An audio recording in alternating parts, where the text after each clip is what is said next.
That would be really appreciated. Just because after lunch we might get definitely a lot more stragglers than we normally do, to create room for them. And just to say, if you can use the app for your questions, it would be highly appreciated. We can see all the questions. We don't have any means in responding. So I apologise for that. There's just no way we can respond in the app, but we are seeing them. And we have far too many questions that we can ask. And we're doing our best to kind of combine some questions just to be more efficient. So if your question hasn't been asked, it's not because we didn't like it or we didn't see it, but because we're doing our best to be efficient and get through them all. So we have two amazing speakers right now for this session.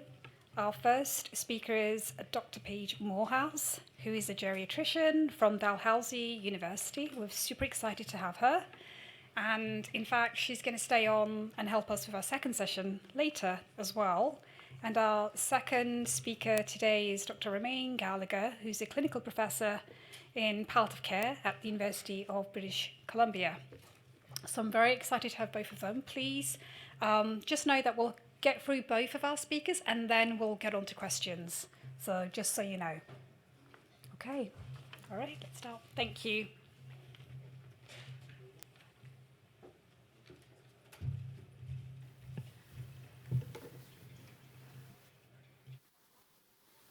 Okay.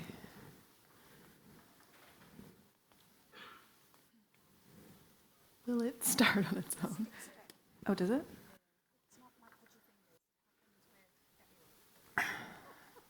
Okay. Ah, there we go. Okay. Hello. Welcome back from lunch. I am doing, as mentioned, two parts here regarding frail older adults. And that's the wrong one. Yes. Press the blank button. Yep. Okay. We need part one. The slides are part one. Should we flip them?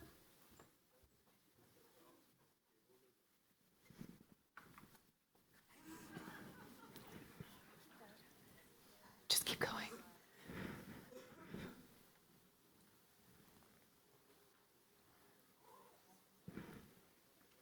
Here we go. Okay. Very good. All right. So this is part one. It's a very dark presentation. Okay, let's try this again. You can't press here.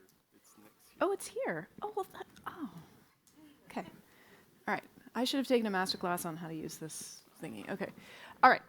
So conflict of interest statement.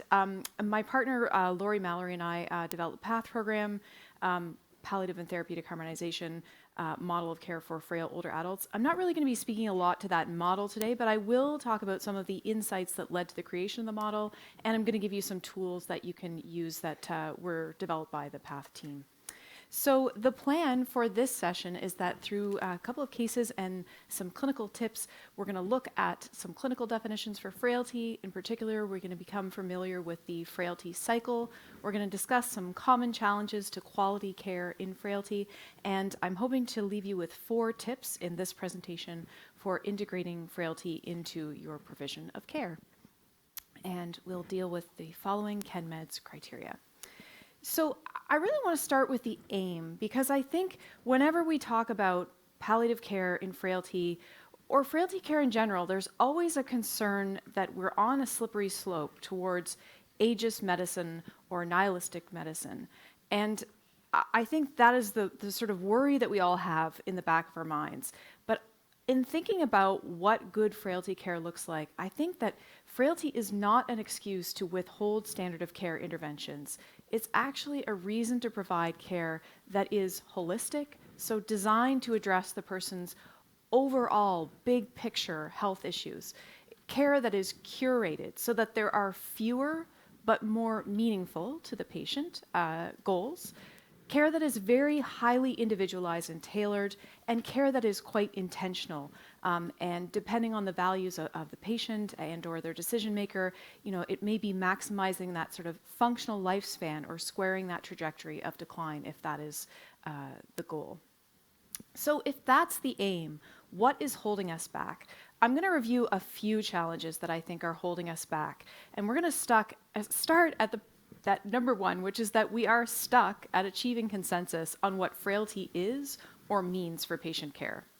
So one of the challenges with frailty is that it's a word that all of us, sort of, even as children, we know the word frailty. We may all have a picture in our mind of what that means. But now we're sort of trying to reappropriate that word and attach clinical and prognostic significance to it. And it's interesting because even if you ask geriatricians, and we all like to say, oh, frailty is the wheelhouse of geriatric medicine. But if you ask geriatricians, you'll find that we don't all agree on what the diagnostic criteria for frailty should be, whether it's all or nothing. Are you frail or not frail, or are there stages in between? Is it reversible? And what is its role in clinical care? And so by way of disclosure, what I'm going to present to you is how I approach frailty in clinical care, with the goal of giving you some clinically meaningful constructs that you can use in your own clinical care. So to bring us first to, so we're all sort of on the same page, frailty is the baseline vulnerability due to loss of reserve capacity that results from the accumulation of health and social stressors over the life course. And that can present in many ways. It can present with problems with cognition, mobility, function, or some combination of all three. And importantly, it is that component of the vulnerability that will not be addressed by single system interventions. So for example, if you have someone who has severe osteoarthritis of the knee and they're not able to walk, and then they have a knee arthroplasty and then they're able to walk again, frailty is that component of their vulnerability that will not be improved upon or eliminated by that single system intervention. That seems a bit abstract, so we're going to provide some examples of that as we go through cases in this session and the next. So first, let's just talk a little bit about the physiology of frailty, because I mentioned reserve capacity, so I want to talk about that a little bit more. So our reserve capacity is our innate ability to respond to a stressor. Okay, and that stressor could be a physical stressor, it could be a mental stressor, or a social one, the loss of a spouse, for example. Stressors can be acute, or they can be chronic. So it could be that pneumonia you had back 20 years ago, or maybe it's type 2 diabetes. And these stressors can occur at the level of the cells, organs, the organism, and society, and so does the reserve capacity. And that's why social vulnerability has emerged as a really robust construct and a way to understand frailty. So reserve capacity depends at least partly on physiologic redundancy. So this idea that when one part of the organism is challenged, that there are other aspects of that organism that can sort of rise to the challenge and keep the overall organism in homeostasis. So things like, the coagulation cascade, which I always wondered as a medical student, why does it have to be so complicated, to keep everything in order? Same with endocrine systems, but it's also true of social relationships, for example. And without that redundancy, we die. So when we run out of that redundancy and we continue to encounter health stressors, we're not able to respond to the stressor and withstand and recover from it. So redundancy appears to be necessary for successful aging. Is it an expendable resource? We're not sure. It may be finite, maybe it's renewable, and I think at this point in time we don't really know. There are a few ways to sort of categorize frailty or detect frailty. One of the most common ones is the clinical phenotype of frailty, and this is the Fried definition of frailty, the clinical phenotype of frailty, which includes 5 characteristics. And if you have 3 of the 5, you're frail. If you have 2 of the 5 or 1 of the 5, you're pre-frail. And this has been validated in several large data sets. But one of the challenges with this definition, this rules-based definition, is that it's very physical in nature, as you can see. And it doesn't account for some of the other sort of social aspects of frailty or the cognitive aspects. So the one that I'm going to focus on for the purposes of this presentation is the clinical frailty scale. And this scale is an ordinal scale going from 1 to 9. It was developed by Ken Rockwood, a geriatrician at Dalhousie University. And everyone in the world could be placed on this scale somewhere. So you can now very quickly figure out how frail are you. So we have all the way from number 1, very fit. Those are people who have no limitations and exercise regularly, all the way down to number 8, which is very severely frail. Those individuals are dependent upon another person for all aspects of their daily living. So the original scale that Ken developed actually has number 9, which is terminally ill, and that's for individuals with a life expectancy of less than 6 months, regardless of frailty category. I've had many arguments with Ken about whether this should be included, and I don't think it should, and I think actually this audience, who's familiar with the Palliative Performance Scale, will recognize that even if you're not frail at baseline and you have a terminal diagnosis that you're progressing through over the 6 months, your function is going to change over that time, and you will progress through those stages of vulnerability and stages of frailty. So I think 1 to 8 probably captures everybody. We're going to focus sort of on 5 to 8, mildly frail all the way through to very severely frail. And to give you kind of a easy way to remember this, people who are mildly frail need help with their instrumental activities of daily living. Those are the things you need to be able to do to move out of the house and go to college, right? So you're driving, you're banking, cooking, cleaning, those kinds of things. People who are moderately frail need help with all of those things, and they might need some reminders or some minor help with those basic activities of daily living. Those activities that we need to be able to do every day in order to go to school when we're 6 years old, right? So the ability to sort of dress ourselves or to bathe ourselves, for example. And people who are severely frail need hands-on help from another person for physical aspects or cognitive aspects of those basic activities of daily living. So that gives you just sort of a brief synopsis of the clinical frailty scale. And this has been extensively studied and validated in many different populations. We're going to come back to this in a few slides. So a couple of other sort of descriptors of frailty. Frailty is a baseline characteristic. And I mentioned when I sort of provided that initial definition that this describes the baseline vulnerability of the individual, okay, the baseline risk. So we measure it using the person's usual health, which is often sort of how they were in the few weeks before the acute health crisis that brought them to the emergency department or the hospital, for example. We do not measure frailty based on how someone looks in a gurney in the emergency department, okay? So a baseline characteristic. It's also a key prognostic indicator, which I think is how it sort of wiggled its way into this session today. So we know that if you look at the presence and compare it with the absence of frailty across populations, across geographies, across interventions, the presence of frailty is associated with poor health outcomes. And they are health outcomes that matter to patients, things like, whether they'll need long-term care, complications, things like falls, adverse drug reactions, and how well they'll do with standard of care interventions. So I've given the example here of the presence of frailty being associated with a 25 times increase the risk of death after cardiovascular surgery.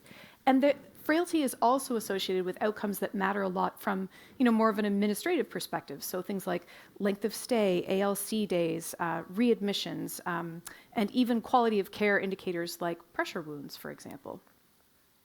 Frailty is also progressive. So at this point in time, and may we hope that someday it could be otherwise, while some interventions can improve the features of frailty, so for example, providing someone with a walking aid to improve their mobility, the underlying deficits that create that vulnerability in the first place will continue to accumulate as that person ages. And so I know there are some sort of ideas around sort of, can we reverse frailty, or could we defrail people who are already frail? And I think what that looks like right now is largely modifying what the clinical presentation of frailty looks like. It isn't actually preventing or eliminating the frailty altogether. And the other thing is that the more frail you are when you have that acute illness, that acute health crisis, the more likely you are to be more frail afterwards. And if you put all of this together, you come to this sort of startling realization that frailty is actually the byproduct of what we consider to be optimal chronic disease management over the life course. And it's the reason why, for those of you in the room who've been doing this for 20 or 30 years, you'll recognize that there is more frailty out there than ever before. Long-term care patients don't look anything like long-term care patients of 20 or 30 years ago. They're much more complex and frail. And the reason for that is that we've gotten so much better at chronic disease management that people survive to accumulate additional health issues. All right. So now I want to talk about something called the frailty cycle, and we're going to talk about how to integrate this into your discussions with patients and families. And it's sort of a different representation, I guess, of that curve that we've been looking at in the heart failure and advanced liver disease talk. So the idea is this: when you are frail, you will have an acute health crisis. That could be the onset of a new health issue or the reemergence of an existing health issue, like your congestive heart failure. And when you experience that health crisis, you're in the emergency department or in acute care or at your family doctor's office, and we applied the standard of care that was developed for that illness, you will probably experience to some degree an incomplete recovery from that acute health crisis. And the degree to which that recovery is incomplete depends on how frail you were going into that acute health crisis. And so while I think that many people think, and sort of in the public, I think we all have this idea that we'll sort of live to a ripe old age and then we'll pass away in our sleep, where we're just sort of frail and then this sort of arcing arrow towards death. But the reality is, for most people, they will go through this frailty cycle many, many times in that end-of-life trajectory.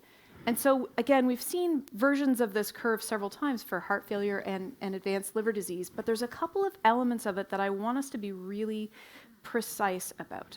So what I did here is I took the frailty cycle over here and I kind of mapped it onto this, function over time. And the green areas you could think of, periods of relative stability, where the person is at home. Then the red periods are when they experience an acute health crisis, and the yellow is those sort of restorative or rehabilitative treatments.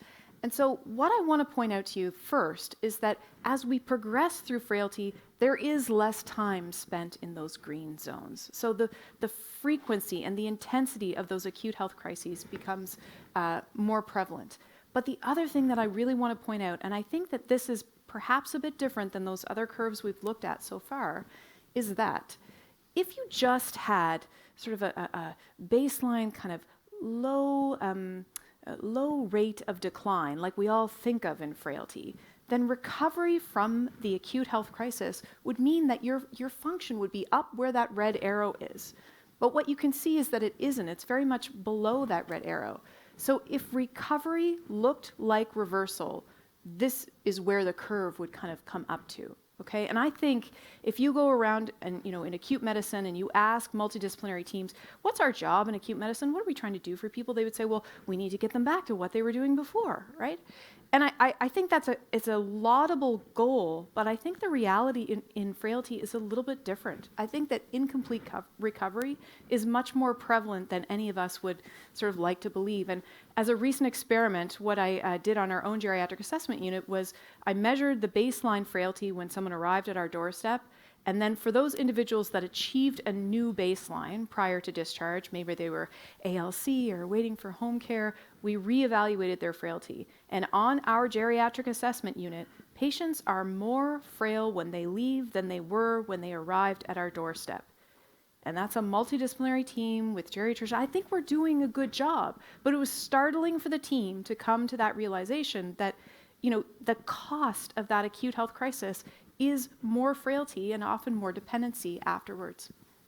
So another way to think about it is that the acute health crisis can actually take what otherwise would have taken perhaps months of sort of gradual decline, and it can compress that into one health event. And, I've talked about the acute health crisis. So I said, well, it could be, a pneumonia, a hip fracture, an exacerbation of the heart failure, but it could also be an elective procedure. And we'll come back to the idea of that as well. So in many cases, the cost of survival in frailty includes not only the suffering involved in convalescence, and we'll talk about that in a moment as well, but a new baseline. And I think that's a realization that many people, even in geriatric medicine, have not really espoused yet. So we've talked about being stuck at achieving consensus on what frailty is and what it means. Now we're going to talk about our single system disease model of care and how it mismanages and falls short for people who are frail. So I think we've gotten so good in specialized medicine at having a program of care for every organ system and even different illnesses within organ systems.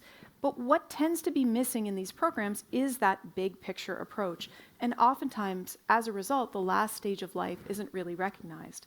But I think increasingly we're all inherently recognizing that most of our patients have multiple different health issues going on at once.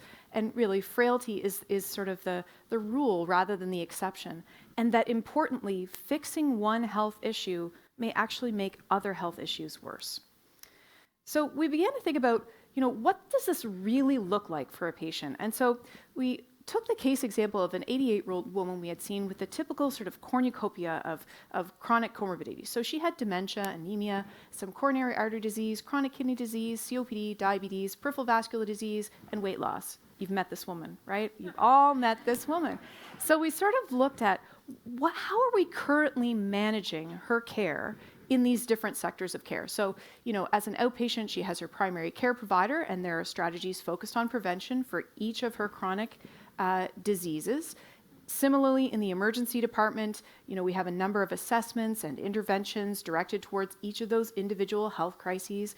If she's admitted to hospital, she has her attending physician and also consultants who each do their own assessment and come up with their own recommendations. And if she's lucky, she also has a multidisciplinary team who each also has a wedge of that pie and looks at the social issues or her physical issues, for example, and each of them do their own assessment and have their own series of recommendations.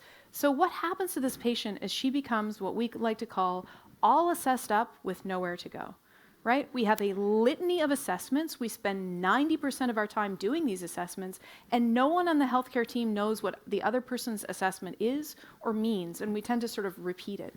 And it leads to all of these poor health outcomes, and particularly a poor experience of care for this individual, because I think oftentimes when that big picture is missing, patients and families don't have an understanding of what their prognosis really looks like from that big picture perspective.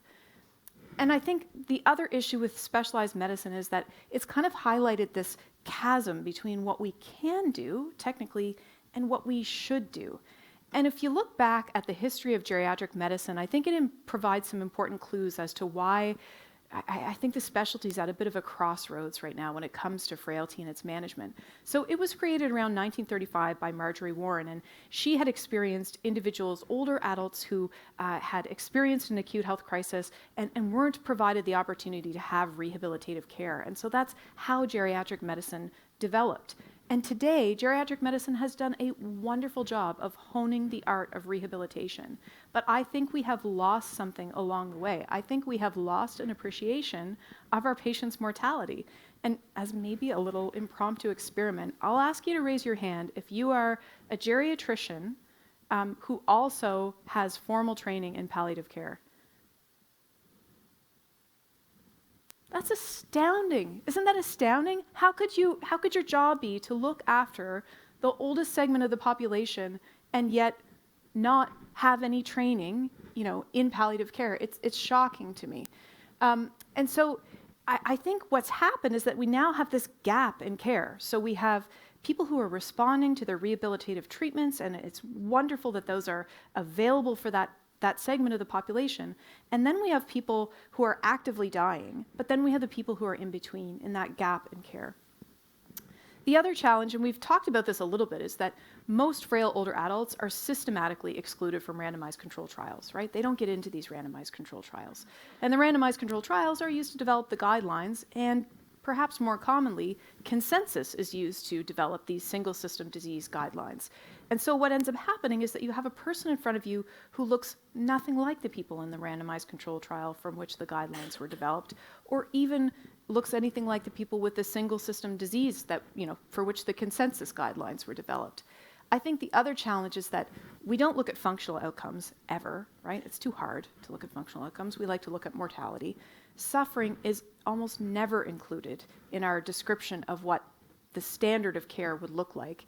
And so we end up with a situation where you sort of have death by 1,000 guidelines. You have this individual patient to whom 10 different clinical practice guidelines would apply. And then as you sort of add on more and more medications and recommendations to their caregiver, and none of this is really sort of getting at their overarching issues or having a lasting impact on their experience or quality of life. And this isn't a new idea. This isn't my idea. It's not new. Certainly Dame Cicely Saunders recognized this. This is from her reflecting sort of back on her career, concluding that modern medicine needs to address the physical symptoms, mental distress, social and spiritual problems. And so in many ways, where we are now with frailty care is where we were before we had palliative care which was largely developed to address cancer care, right? So we're avoiding discussions about prognosis because there's so much uncertainty. I mean, if there's uncertainty for single system disease, how on earth can we have conversations when people have multiple different comorbidities? There's often a lack of awareness of frailty or recognition of what dying looks like in frailty. And as a result, we often delay comfort care. We often offer single system-based futile treatments for individuals. And that's all under the guise of sort of specialty-based mandates. And all of this is, sort of wrapped up in an insensitivity to the needs of these individuals and their families. So it doesn't really support good end-of-life care. And I know Dr. Goldstein sort of spoke to this earlier, in the notion that, we've come so far in cancer care in terms of patients being empowered to be aware of their diagnosis and their prognosis and to have an active stake in a partnership in discussing options. But I think we've really yet to go there outside of cancer illness. This is a study looking at 90 individuals whose physicians felt they were likely to die over the next year. And then they looked at what patients' understanding of their prognosis was. And you can see that for those who had cancer, 71% were aware that they might have, less than a year to live, but in heart disease, only 19%. So tip number 1 is to really use the frailty cycle. I found this to be a really effective construct for discussing frailty and what it looks like for patients and families. And in fact, as was mentioned in some of the prior presentations this morning, families have lived this notion of the acute health crisis and the incomplete recovery and the idea that, mom was never the same since she was in hospital. She's just not quite the same person in, various different ways. And I think we can also use the frailty cycle to sort of take a step back and recognize when we're in the acute health crisis, this is an opportunity for us to help patients and families navigate their way through decision making to figure out whether the standard of care designed for cure and, increasing longevity is the right decision for that patient. And we'll talk about some specific techniques for doing that in the next session. Tip number 2 is to help others expand their appreciation of suffering. And I think for this audience, I'm sort of preaching to the converted, but I think we need to look beyond physical symptoms in the case of frailty, particularly in acute care, and really tap into how miserable it is for a frail older adult to be in hospital. So I think, we're focused in acute medicine on those physical symptoms, but we don't recognize what it's like to be in hospital and to not be able to make sense of one's surroundings. Why you have different strangers coming in at all hours of the day, and now they're masked and gowned, and you're in unfamiliar surroundings. You don't know where the bathroom is, or your bed rails are up, so you can't get to the bathroom anyway. There's spiritual and existential pain associated with the uncertainty of being acutely ill, not just for the person, but their family as well. The loss of independence and agency over self. I always marvel at how, you have diabetics in the community who are managing their own insulin, and as soon as they come into the hospital, it's like, zhoop, we'll take care of that, as if we have a better idea how to manage their sugars than they do. Loss of independence, loss of appetite and ability to eat one's favorite foods, the isolation of being in acute care, and also that feeling of falling short of meeting expectations for recovery, especially when those expectations for recovery are sort of implicit. The boost on the tray every day, day after day. The physiotherapist saying, Mrs. Smith, if you don't get out of bed, you're not going to go home. When the reality for Mrs. Smith might be that she doesn't feel well enough to get out of bed. And maybe she isn't going home, but we don't want to have that conversation. So I think all of this contributes to total pain and suffering.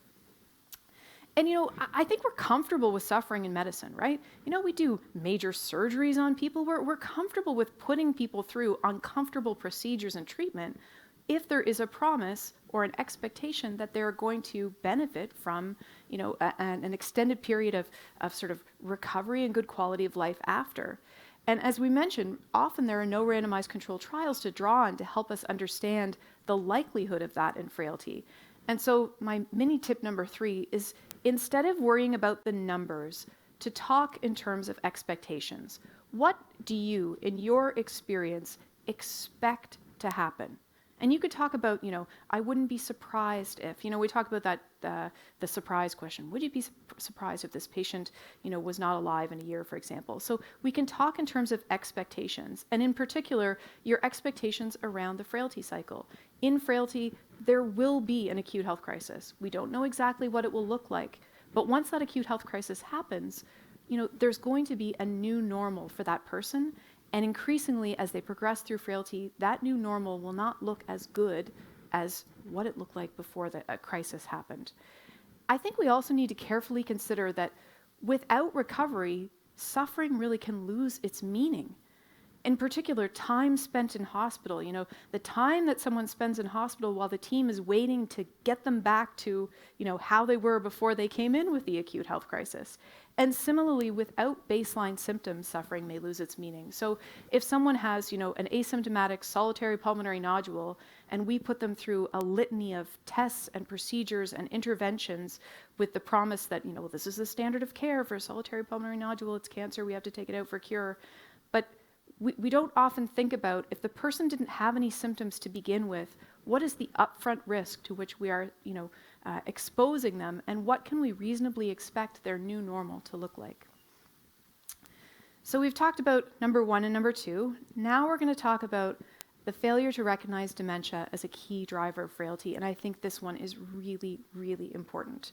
So coming back to the clinical frailty scale for a moment, you'll recognize in these descriptors that we talk about, needing help with instrumental activities of daily living or basic activities of daily living. We don't necessarily say why the person needs help, but it's nice to know that when you take the clinical frailty scale and you kind of map onto it the dementia rating scale or the FAST stages, they map exactly. So if you have a patient who has mild stage dementia, that person is at least mildly frail. They may be moderately or severely frail if they have physical limitations, in addition to their dementia. But the two levels do map in terms of the dependence for instrumental versus basic activities of daily living. And I find that's a really kind of helpful construct, especially when you're talking about the stages of dementia and what progression of dementia looks like with patients and families.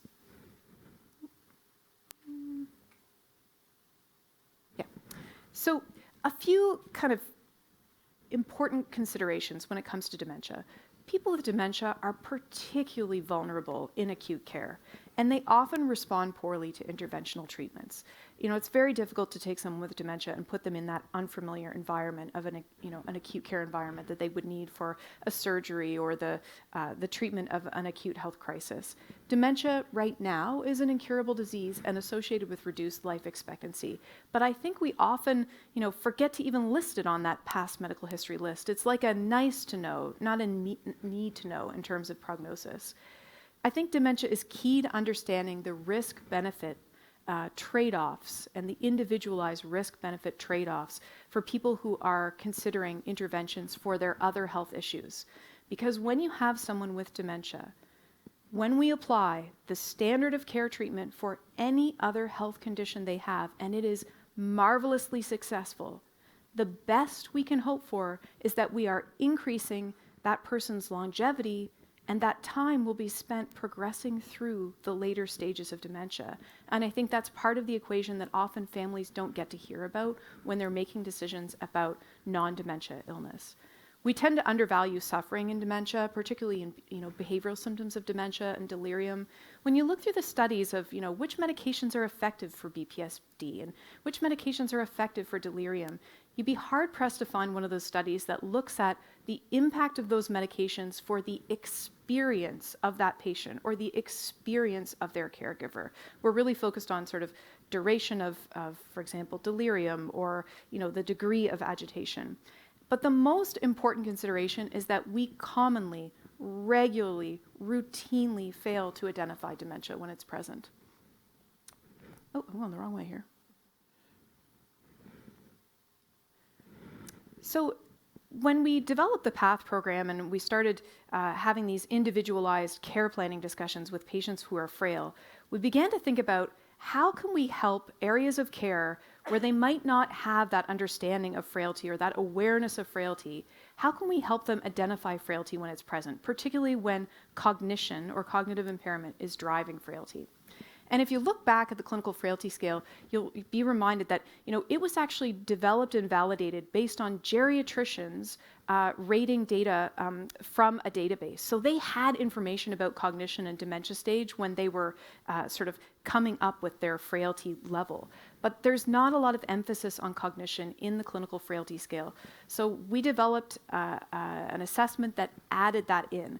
Initially, it was a paper-based tool. It was called the FACT tool. And then eventually, we developed it into an app because we had lots of different areas of care saying, you know, how can we implement this in our area? So if you're interested in being able to identify and stage frailty, as well as figure out what is driving that person's frailty, you can use the Frailty app. It's free to use. It's on Google and Android, and it actually saves a lot of time because the caregiver can fill out the assessment and then they can just airdrop the answers to you. You have a couple of questions to ask, and it spits out like a little mini comprehensive geriatric assessment.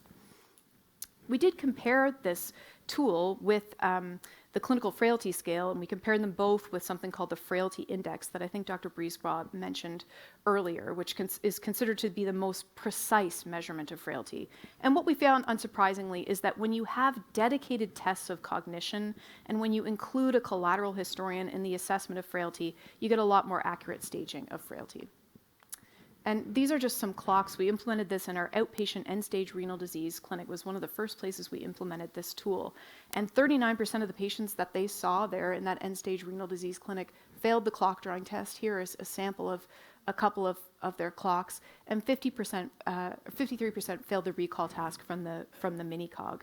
So these tests are integrated into that app so that you don't miss cognitive impairment when it's driving frailty, because it's a really important prognostic factor. So that brings me to perhaps a more controversial tip, and that is this. When we were in medical school, we were all taught that you must assume every patient has capacity unless you have reason to suspect otherwise.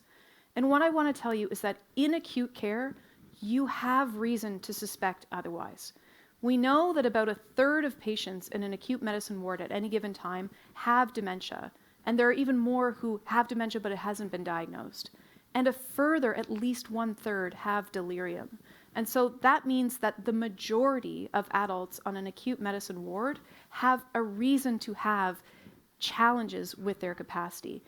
Interestingly, there are also studies that have been done in groups of people with pre-dementia or mild cognitive impairment. And if you kind of need a little refresher on that, that's where your function is completely intact, okay? You're banking, you're driving, you're cooking, you're cleaning, but maybe you have a little bit of trouble on your cognitive tests. When we compare people who have MCI to people who have no cognitive impairment, people with MCI have more difficulty with some aspects of the consent process. In particular, they have more difficulty understanding how the risks and benefits of a proposed treatment apply to them individually, and they have more difficulty imagining their future selves. Both of those are key elements of being able to, really engage in care planning discussions and to provide informed consent. And this pie chart is just some data looking at, when people are referred to our path model for decision making, the vast majority of them are driving their own medical care. But because an assessment of capacity and cognition is a standard part of our assessment, after path assessment, it's actually the minority of people who are able to demonstrate capacity for very complex decision making for the reasons for which they were referred. So we're going to look at the case of Mrs. T. She's 87 years old. She lives alone. She has severe aortic stenosis, and she came to the cardiology clinic because of presyncope. She was not having any other cardiac symptoms. So she was approved for TAVI, or transcatheter aortic valve implantation, which, if you're not familiar with it, is sort of that much less invasive, newer way of replacing the aortic valve, and it doesn't require open heart surgery. But while she was waiting as an outpatient for her TAVI date to come up, she sustained a hip fracture.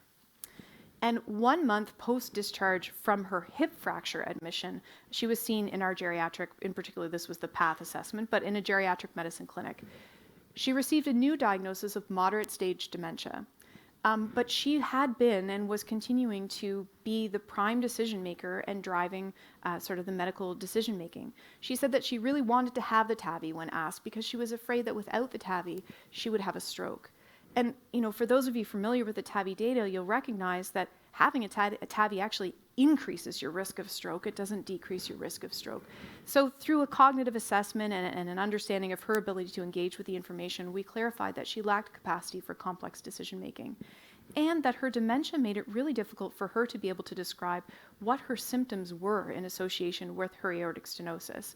So we looked at her mobility in clinic to see if there was, any shortness of breath, but unsurprisingly, and as is characteristic for many of the patients that we see in pre-TAVI clinic, she was limited more by another health issue, in this case knee pain, than by her cardiac symptoms, and had no symptoms after walking approximately 150 feet.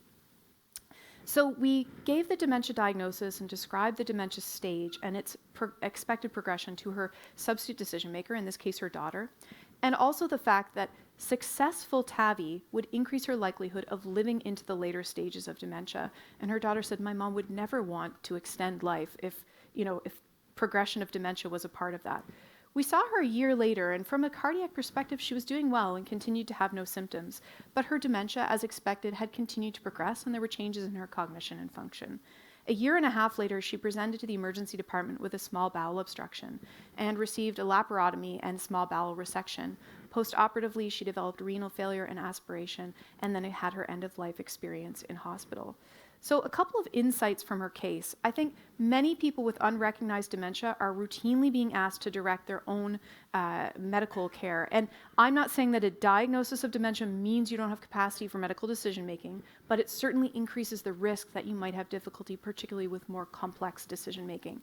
And I think that assuming that everyone should be making their own decisions and not looking into cognition really doesn't support patient autonomy or informed decision-making. And also that patient values may mean foregoing the standard of care, in this case TAVI, in favor of maximizing quality of life, perhaps for a shorter period of time. And that importantly, there are competing causes for symptoms and progressive decline and mortality and frailty. So this particular patient, decided against the standard of care, or substitute decision maker did, and her end of life was not related to the primary issue for which intervention was proposed in the first place. So to pull all this together, tip number 1, use the frailty cycle to help align expectations, in particular talking about the acute health crisis and incomplete recovery and frailty. Help others expand their appreciation of suffering, especially the suffering inherent in acute medicine stays or surgical stays. Talk in terms of expectations. None of us has a crystal ball. We're not certain about what's going to happen, but what do you expect to happen? Appreciate dementia as a key driver of frailty, and consider the risks of assuming capacity, sort of widely, for example, particularly in acute medicine. So in part 2, after the break, we're going to be talking about how to use these concepts with care planning. We're going to go through a step-by-step list to approach care planning in frailty. So thank you.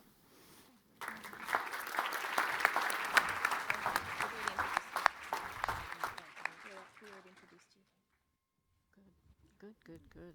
We just need the slides. Hi, everyone. So let me move on and get mine teed up. Back, forward, okay.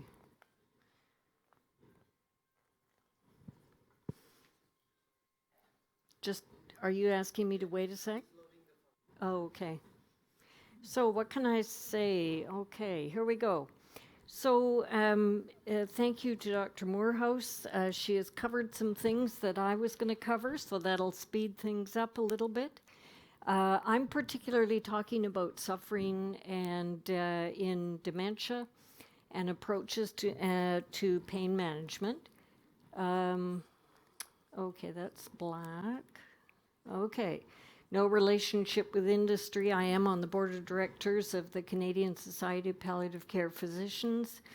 At the conclusion, you'll be able to identify key themes of suffering, identify stigma involved in having a diagnosis of dementia, understand the role palliative care can play, and I hope to give you some clinical tips on pain assessment and management.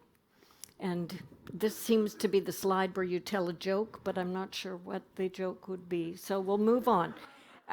Anyways, so a long time, the spark of logos or reason has been a key attribute of a human, right? But as the rise of the scientific method began, there was an even greater focus on cognition. And in 1637, Descartes published his discourse on reason in the sciences and said, "I think, therefore I am." Now, this was talking about the scientific method, but I think we might agree that it's been perhaps co-opted to mean that the most important attribute and measure of a human being is their ability to reason.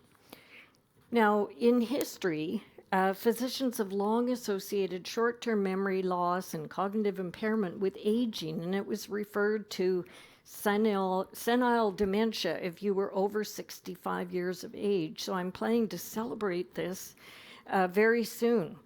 It was viewed as a natural consequence of aging, though. It was not seen as a disease. And it wasn't until Dr. Alzheimer reported about his patient, Auguste Deterre, and this was in 1906. She was a 51-year-old woman at the time of diagnosis who developed severe cognitive impairment. And Alzheimer at autopsy showed that she had the neurofibrillary tangles and amyloid deposits that he saw in patients who had senile dementia. And he called this Alzheimer's disease. With improvements in medical imaging and pathology, we eventually showed that there was not really a great correlation between pathological changes in the brain and the syndrome of dementia. So there was still no definitive way to diagnose this. Now, along the way, with advances in medical care through the 20th century, people were living longer. And as people lived longer, there were more older people, therefore there was more people experiencing cognitive impairment.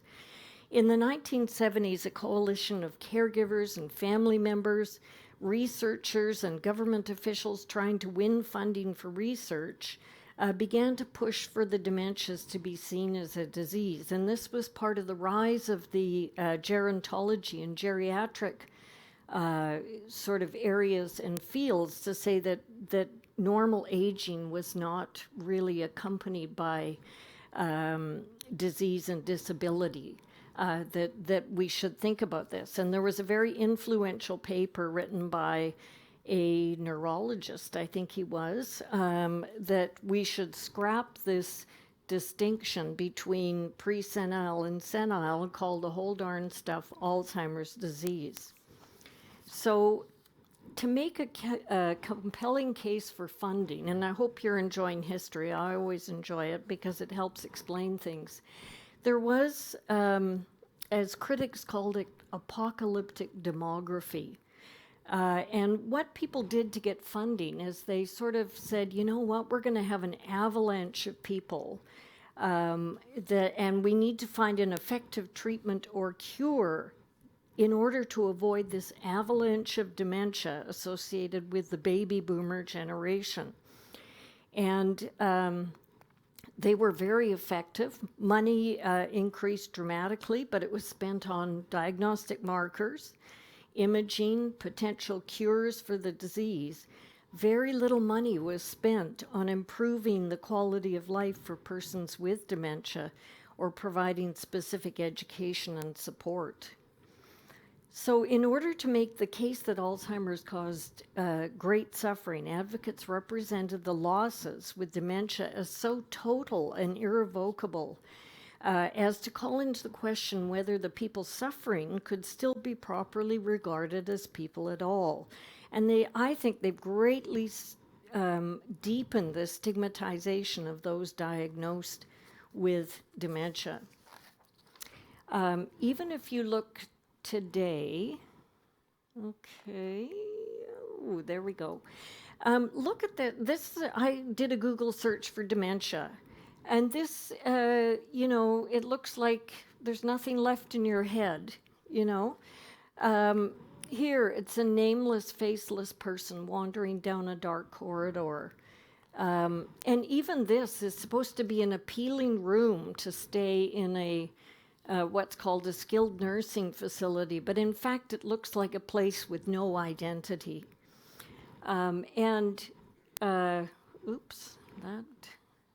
So essentially, what's happened is the degenerative brain disorders have been treated differently, even in the establishment of support and advocacy groups. So if you look at the Alzheimer's Society of Canada, which was founded in 1978, the first support group for people with dementia was not till 1993, and it was 2003 before a person with dementia actually sat on the Society's board of directors.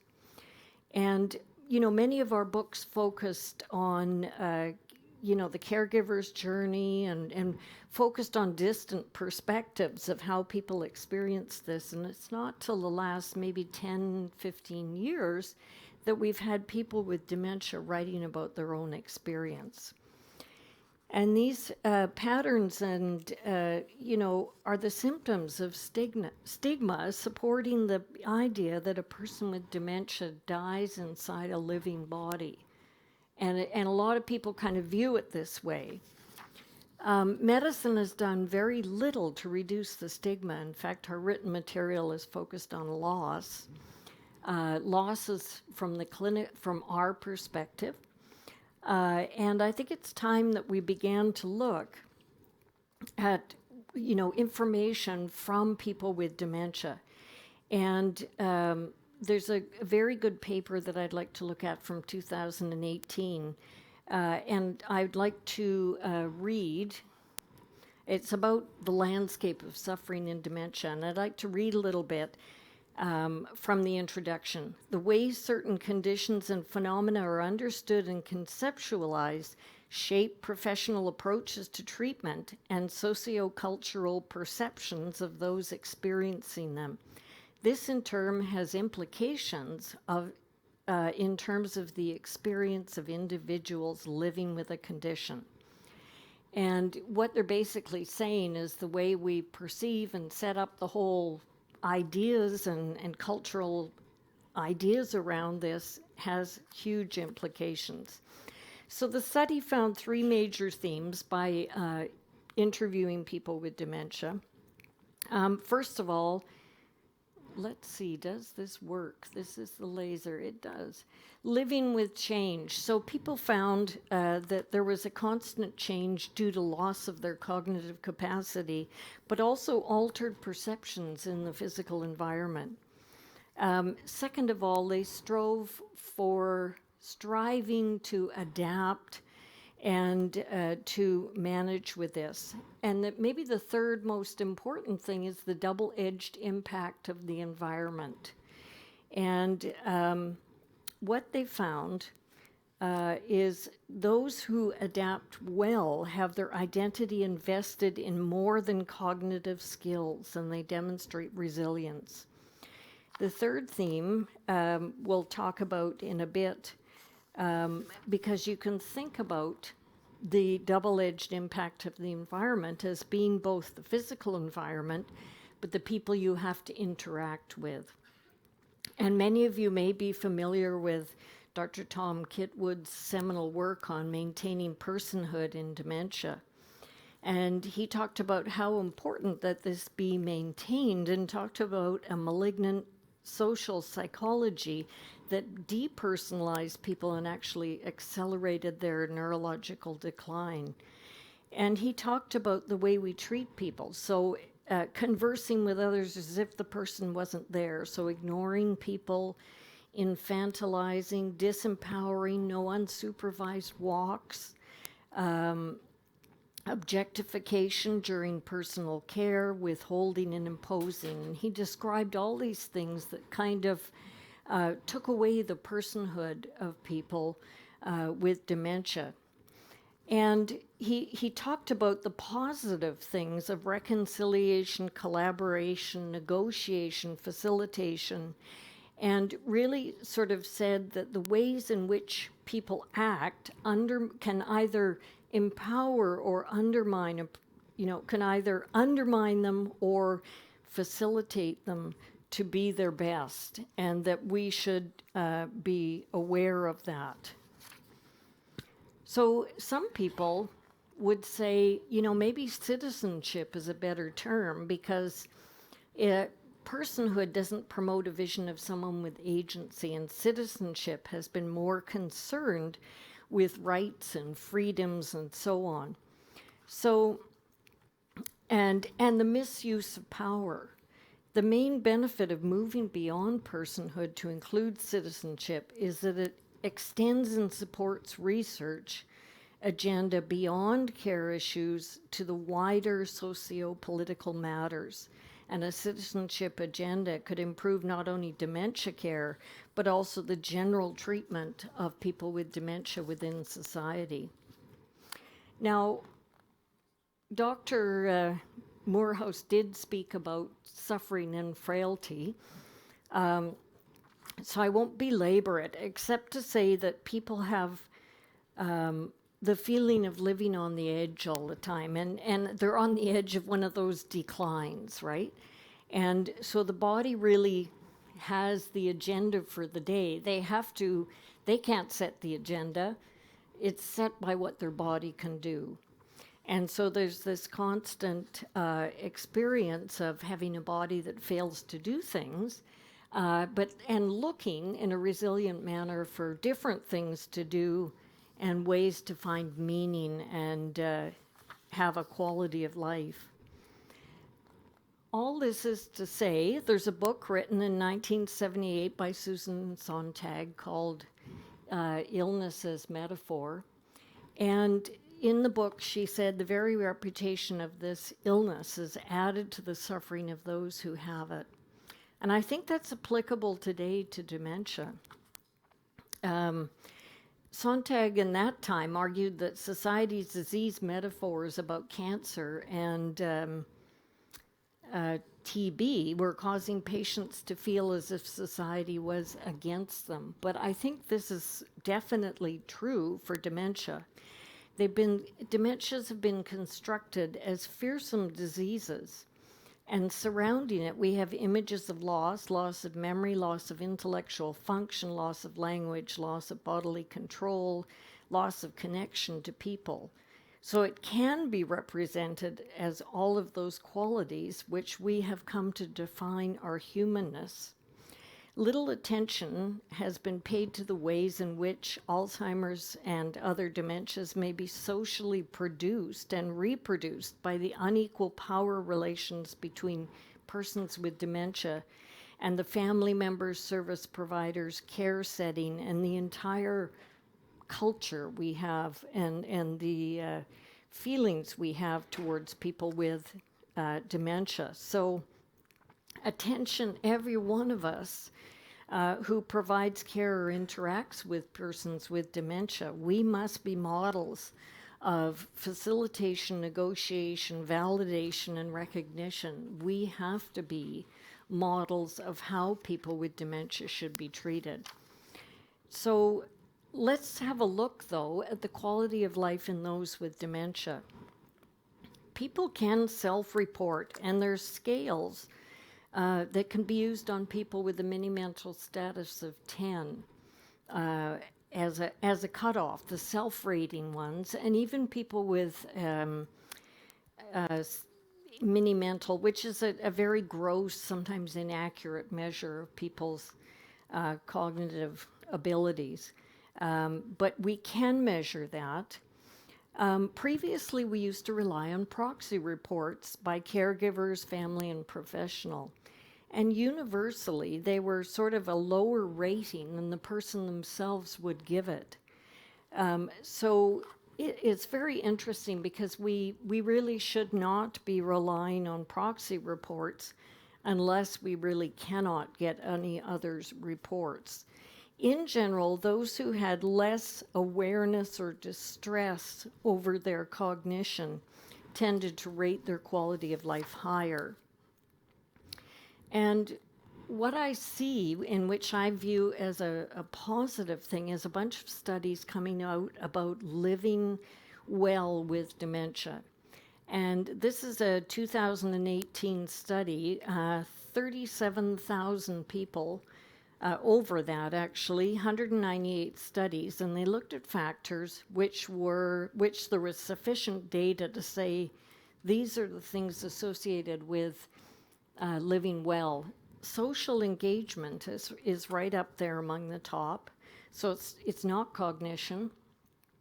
Good current relationship with family care, religious beliefs, spirituality, and care's safe rated health. So, it shows what your interaction with your loved ones, what a difference that makes.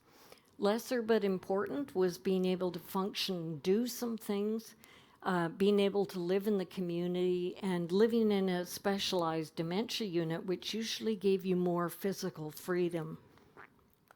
Negligible were cognitive test scores and self-rated memory function.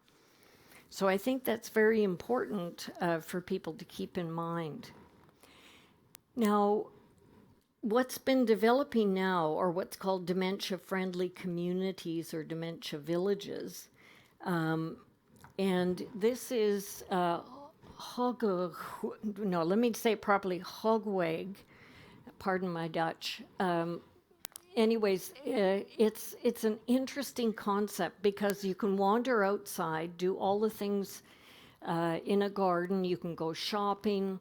You can sit and have a drink of wine, and you can still help make dinner.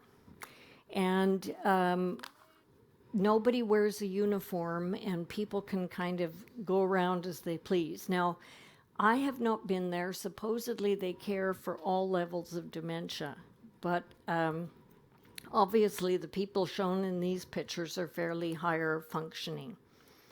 The interesting thing is our Canadian dementia strategy has shown that 50% of people felt they were not comfortable interacting with a person with dementia.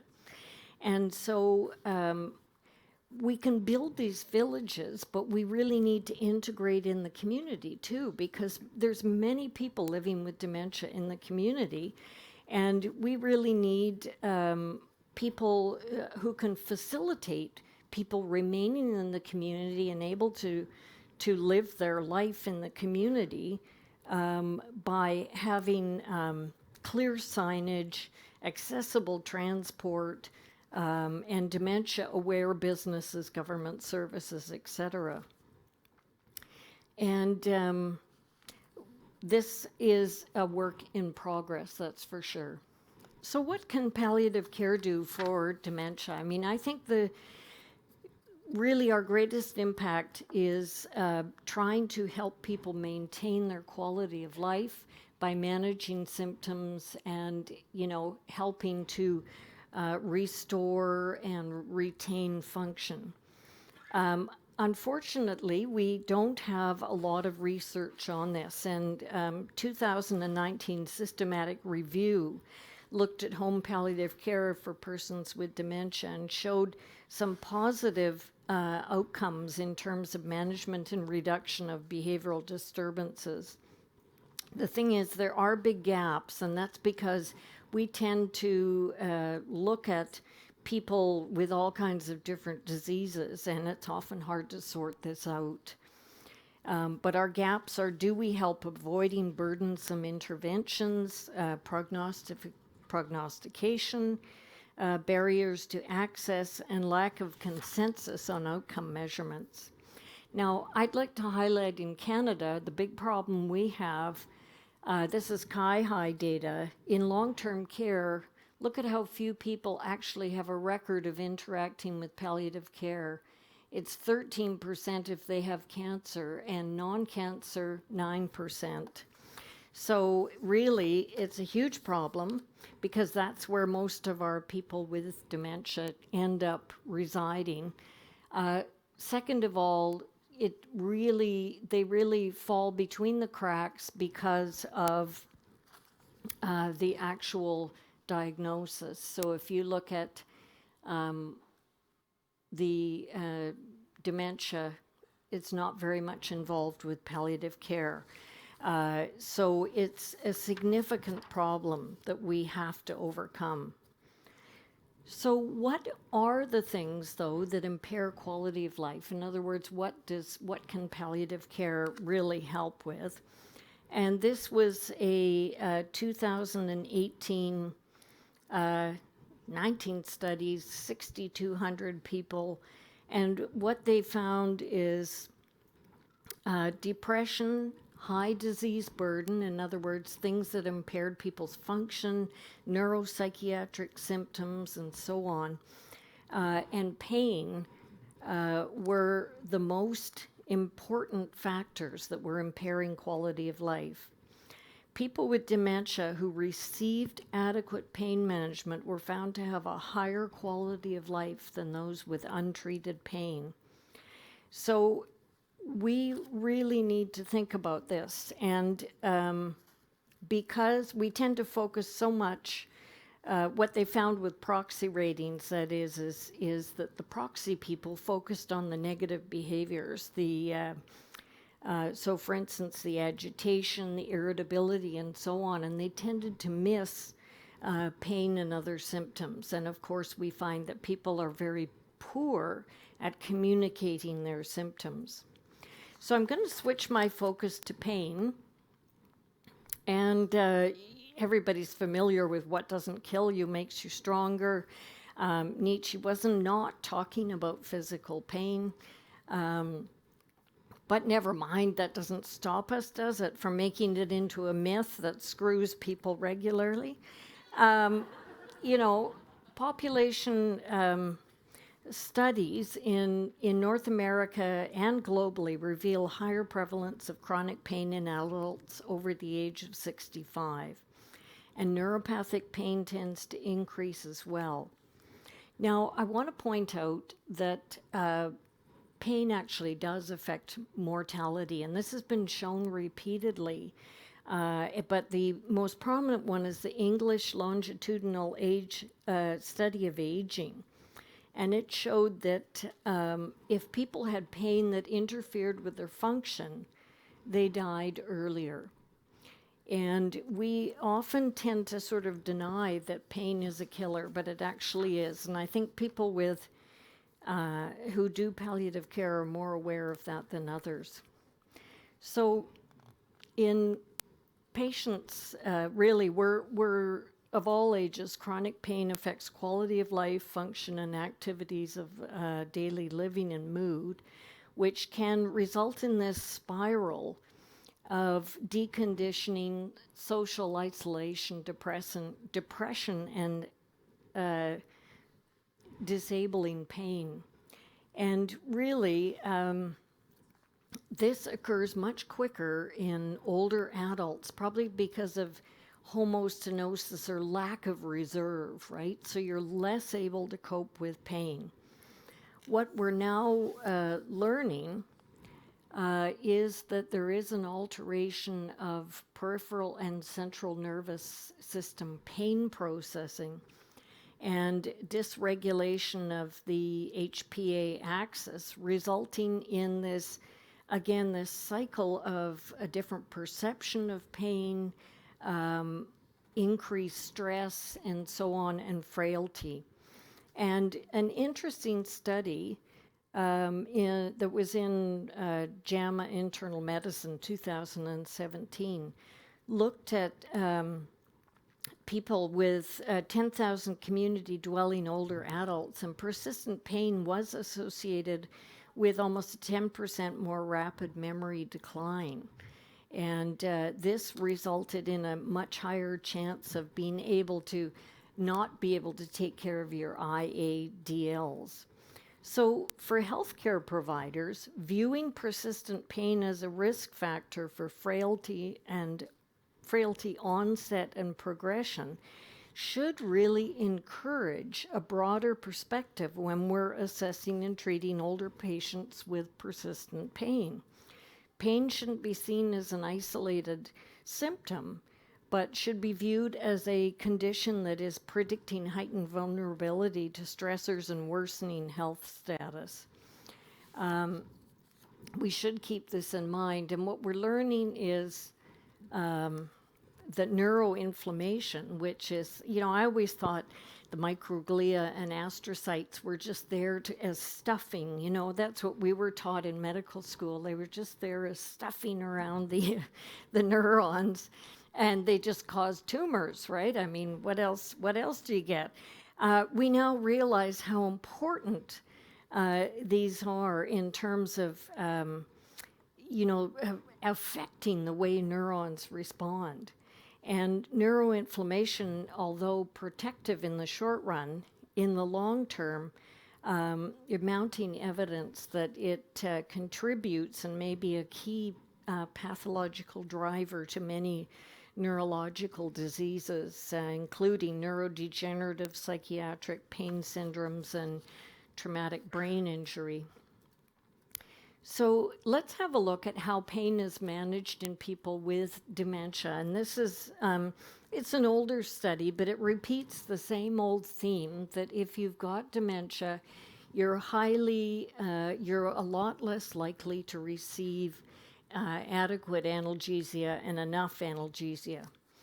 And part of this is a huge problem with assessing pain in those with cognitive impairment. Now, there is a fancy app called Pain Check, which takes a 10-second video of your face and looks at your facial action coding. And then it asks the person using the app to monitor voice, movement, behavior, activity, and body signs, and so on, and comes up with a total score and a likely pain intensity. The only thing is it's not free. It's copyrighted and sold to institutions only. But I really do believe that observant human beings can learn to do this just as well as anybody else. And I think it's really important. I often see people go in and say, "Do you have pain?" And that's a very abstract concept when you think about it. So I tend to say, "Do you hurt right now? Are you aching?" Are you, use different words for pain, because sometimes you'll get a history, sometimes you won't. I tend to rely on verbal reports of staff and family. How did they behave before they had cognitive impairment? How did they behave when they were in pain? So we had a guy who had a compression fracture who kept wandering, and we thought, that's great. This guy's rehabbing. He's doing really well. Every night he complained bitterly to his family that he was in terrible pain. And what we realized when I finally said, "Well, what does he do when he's when he's comfortable?" "Well, he sits and watches TV." Okay, so we got his pain titrated up to the point where he was sitting watching TV again. And lo and behold, his complaints stopped. So it's really not the behavior, it's what sign of distress does that person manifest? And how can you follow it through various activities of daily living? When you do that, it's kind of like putting a puzzle together. You have all these different reports, prior pain history, all these kind of things that you put together and decide if there's evidence that the pain, is there evidence that pain may be causing the distress behavior that we're identifying? If so, it's reasonable to do a trial of opioids. So there have been some great studies done on a stepwise pain management in agitated residents. I've been in lots of agitated restaurants recently, usually from lack of staff. So if you look at what's the evidence for trials of opioids, there was a great study done where they used a very sort of basic regimen for pain management and put people on either acetaminophen, and if not acetaminophen, morphine or buprenorphine patch plus pregabalin. And they monitored their agitation over time. And it's quite clear that by week 8, the people that were on this stepwise protocol for treatment of pain were a lot less agitated. And then they stopped and resumed regular care, and you can see the agitation begin to return again. So it is, and I've had people say, "Well, but you don't know whether they have pain. How do you know whether to treat them if you don't have pain?" Well, you know, we can't crack someone's head open and find out whether they have the molecule for schizophrenia or whatever, you know, biomarker we have for that, but we go ahead and treat them based on behavior, right? So it makes good sense to do that. So I'm going to talk just a little bit longer. I suspect I'm running out of time. Am I? Sort of. Okay. So put it this way, I'm going to talk about pharmacological, but, you know, really, not everybody talks about non-pharmacologic these days. That's great for ice and things and that work well, and you don't need a functioning cognition. But most of the things like relaxation, cognitive behavioral therapy require pretty intact cognition, and so may not be that helpful. They should always be considered, though. And interventional, I found, is sort of grossly underused, particularly in long-term care, where we forget about epidurals, we forget about using vertebroplasty and things like that, which can be very, very helpful. So in 2009, the American Geriatric Society published its recommendations on the management of persistent pain. And the important thing that they said is all patients with moderate to severe pain with functional impairment, diminished quality of life should be considered for an opioid trial. And they said if acetaminophen doesn't work, you should try an opioid trial, not an NSAID, which Dr. Moorhouse said too, which I'm glad. However, since that time, we have had the so-called opioid crisis. I tend to call it a poisoning of the illicit drug supply and an over-reliance on opioids for the treatment of non-cancer pain. And I think the opioid crisis has had a huge collateral damage on the management of pain in older adults. And unfortunately, we focused on the drug instead of focusing on the historical roots of socioeconomic inequality in our society and its lack of institutional support for the treatment of substance use. We focused on the drug. And big data studies have been misused to imply causes rather than correlation.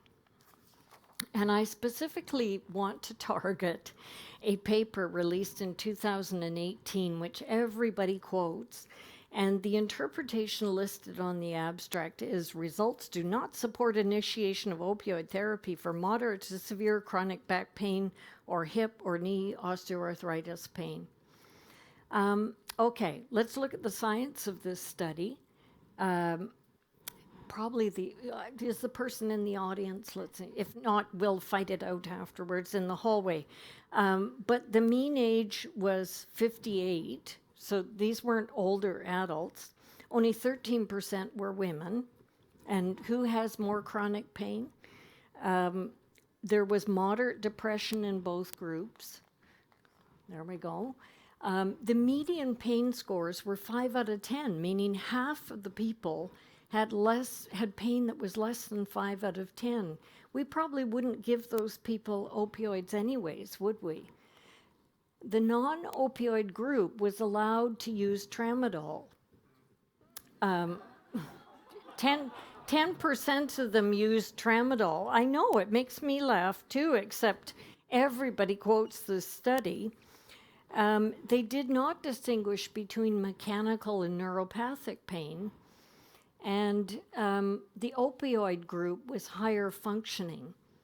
So no wonder they had a closer, and that's very unusual because usually people who are taking opioids have more advanced disease, more pain, etc. So this has been used not to treat pain in older adults. And the American Geriatric Society came out in 2019 saying, hey, the CDC guideline and other science like this the recommendations are reducing access to appropriate pain management for frail older adults. And, you know, we really need to consider these people as equivalent to a person with advanced illness who should be receiving palliative care. And they have not changed their guidelines, and that's very important. They haven't changed it that NSAIDs are not to be the drug of choice. So I need to wrap up. So all I can say is there's multiple studies showing opioids are effective. And yet we've got, if you look here, a decline in opioid prescribing and opioid starts in older adults. And look what's happening to the population of older adults. It's rising very rapidly. So a lot of people are not getting the pain management that they need. So I just want to point out that many of you already know that not all opioids are the same, and point out this great Italian study where they just randomize people onto various opioids, and you'll see here that morphine really does show more often stopped, more often getting severe confusion. So opioids are different. So when you're thinking about opioids in frail older adults, you need to think about their eGFR because opioids are almost universally excreted through the kidney. Think about what they've used before that didn't work and don't bother trying that. No active metabolite opioids are best. Low-dose, long-acting opioids are best. Start low and go slow. And then lastly, I modified the ladder to take into account an important part. When you go to see someone who's usually got neuropsychiatric behaviors, and they're having, usually they're on a ton of neuroleptics and all kinds of other things trying to manage things. If you start an opioid, stop some of the other CNS depressants. Otherwise, you get a call in a couple of days saying they're awfully sedated. It must be that opioid that you started them on. And it's not. It's because the opioid has taken away the pain, but they now have a lot of useless CNS depressants on board. So I'm going to stop there, but thank you very much for your attention. Can I drink that?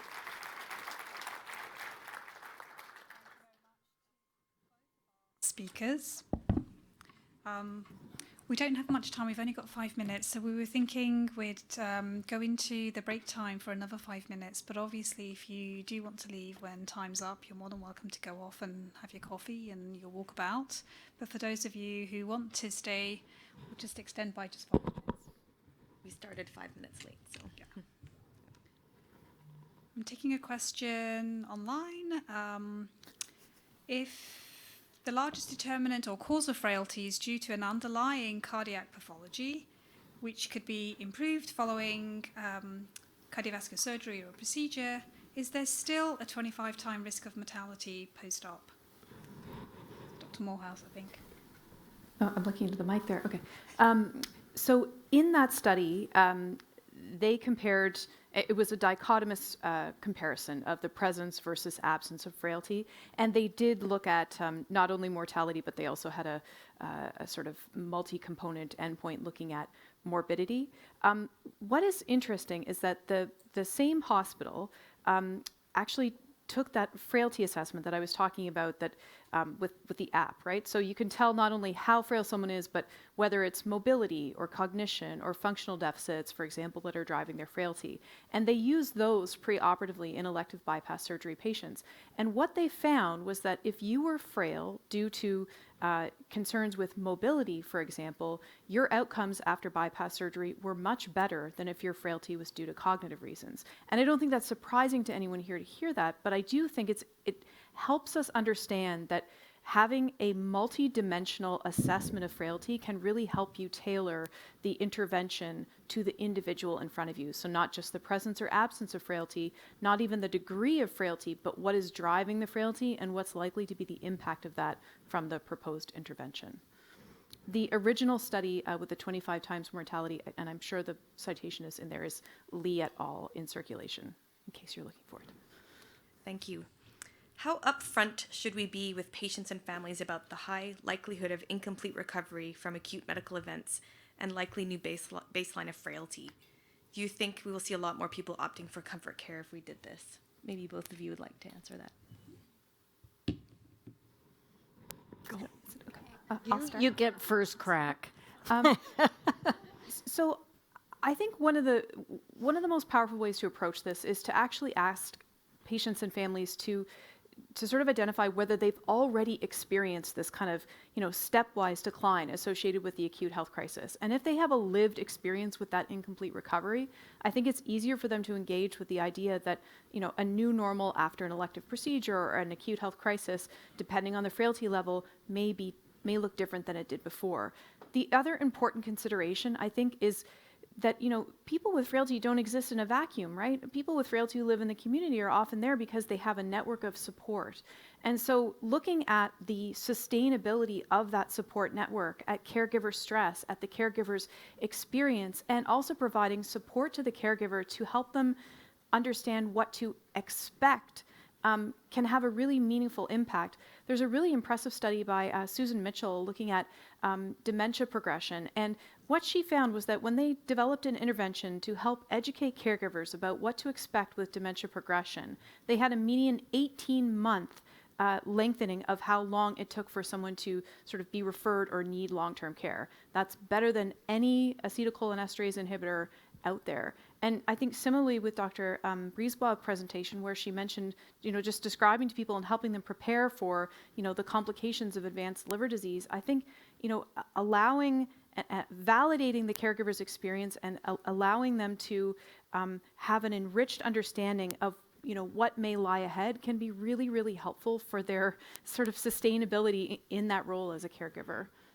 Did you want to add anything? I would just support what you're saying. I think people will, I think to say it right when they get in there would be a little harsh, because I'm sure some people do improve slightly, but I think people are open to talking about it, particularly if you ask them what their experience has been of the illness and you're prepared to really listen. But I must say, but remember the deniers, because they have the right to manage and cope that way, and we have to care for those people too. And sometimes they do really, really well, or they really piss off all their family support. But anyways, we need to care for them as well. Thank you. What pharmacological agents do you recommend to manage symptoms related to delirium in the context of dementia?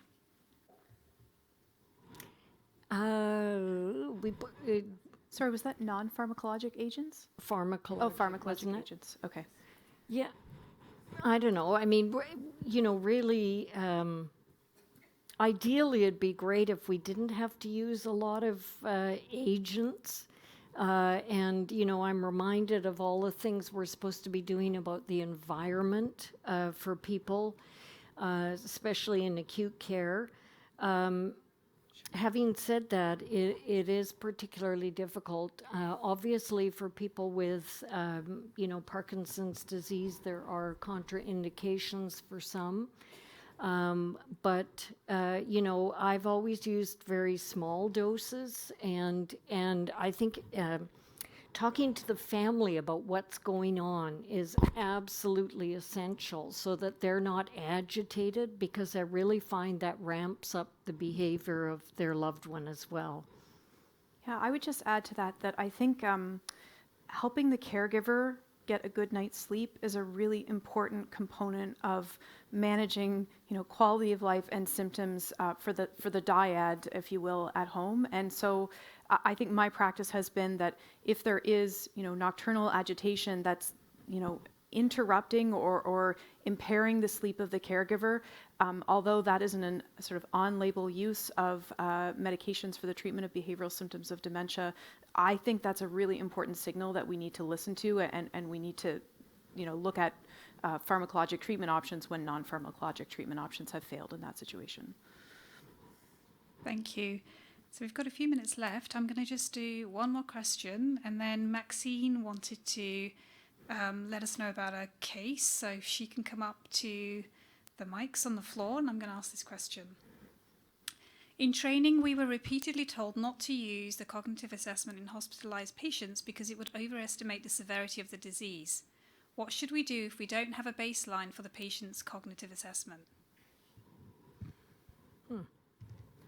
Well, I think the most powerful tool in medicine is the telephone. So I think you need to find one and pick it up and call the collateral historian and talk to them about what that person's function has been like over the past year or 6 months, how it's changed, and in particular tap into those cognitive instrumental activities of daily living, like managing medications, refilling pills, knowing when there's a change from the doctor, banking, driving, those things that, if there are issues with cognition, you might get a sense of that sort of being an issue prior to the person coming into hospital. And I must say that, there are lots of times when I get a collateral history that it's clear to me that this person not only has dementia, but, what stage they're likely to be in. And I think, although you might not have current cognitive testing to go with that, it's not the cognitive scores that make the diagnosis of dementia. It is a diagnosis based on history of the functional impairments in multiple domains. So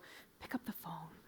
Yeah, and I would only echo, how many we've all met people who score 30 out of 30 on the mini mental and yet are completely incapable of living on their own, right? So it really highlights that.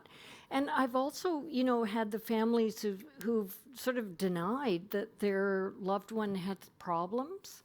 And that can be particularly kind of mind-boggling.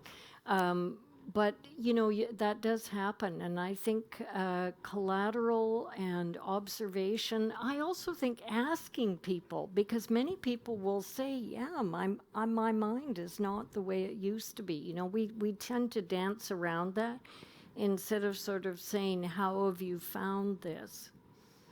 Maxine?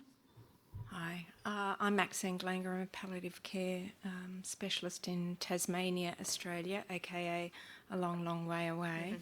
I'd be very grateful if no one tweeted or discussed this discussion, but I'll keep it very, very brief. I got to come to this conference, or I was inspired to come to this conference because I've just had to spend a week in New York doing what I can to sort out an elderly aunt with moderate to severe frailty who lives by herself in an apartment in New York, yay, with double incontinence, double yay. Dr. Moorhouse, I was very, very touched and impressed by your talk. And my question for you is, how do we start to shift the culture of what I call SOD-based medicine, single organ doctor-based medicine? Because I know, for example, in her situation, she can barely get out of bed and the other issues I mentioned, and yet, she's booked for a mammogram, she's booked for a colonoscopy, she's booked for a cataract extraction. Cataract, I'd go, yeah, maybe yes. But how do you get this network of people talking to each other? And I suppose, moreover, how do you change the culture that says that this system is good for people? And, it is starting to happen more and more in Australia. It's certainly not like in the US. But I'd appreciate all your thoughts about that. Do you want me to start? Yeah, I don't. You got your name was called. Thank you for that comment and that story, because I think, that's a very common thing. And I think we all have sort of a lived experience with a frail family member or friend where, we sort of reflect and say, like, what are we doing to this person? And in some ways, I think, at least in North America, the crisis in acute care right now has really pulled to the forefront the prevalence of frailty, and I think it has helped some of the subspecialty services understand that their intervention may be successful for that organ system, but that it's not achieving the desired effect, which is getting the patient off of their service, right? So, I'm up on the cardiology unit every day, sometimes several times a day, to have these kinds of conversations. They're running a general internal medicine unit up there right now because the patients are so complex. And I know COVID has contributed to that, but I think in many ways, this is the time when the eyes of the subspecialists are sort of opening up to the idea of like, well, we fixed the coronary artery disease or what have you. Like, why is this person still here? Why can't they go home? And I think we have a real opportunity to bring this issue to the forefront and try and bolster team-based care. And I'm talking about a different model of team-based care where there is a shared assessment tool and a shared vocabulary. But bring that to subspecialty units to keep that big picture front and center for all of decision-making that's made. Yeah, I call it organ-focused care because it just drives me crazy because what happened to most responsible physician? There'd be an MRP name, but they say, oh, I can't, that's their organ, anyways, nobody seems to be looking after the person. Thinking about, though, this person, I had a very similar experience with my neighbor who we knew for many, many years, who I found great help from the geriatrician that would make home visits. Because oftentimes people can look really good in the office, and unless you're paying much attention, they don't notice the sort of the feces on the back of their skirt and stuff like that, right? But when you go to their home, that makes an enormous difference. I also found that despite the fact that we say, oh, well, maybe they don't really understand how impaired they are, it's kind of a defense. And if you actually say to people, look, this is what seems to be happening, this is what we need to do. We were lucky enough to be able to keep our neighbor in her home, in the same home from age 8 when she moved into age 96 when she was carried out in her coffin. And that was, she was able to live there even though being quite impaired because it was so familiar. So familiarity, but with imposed help can make a huge, huge difference. And sometimes people will listen, and that's all you can hope for. Thank you so much. We've gone well beyond the time that I thought we would. Would it be okay if we've got tons of questions still on the app? Would it be okay if you have a burning question, if you can find our wonderful speakers during the break or at the end of the next session? I apologize to those of you that we didn't get to your question. We will start right at 3. Thank you. You're going to need that again, I think. Oh, I bet I'm not.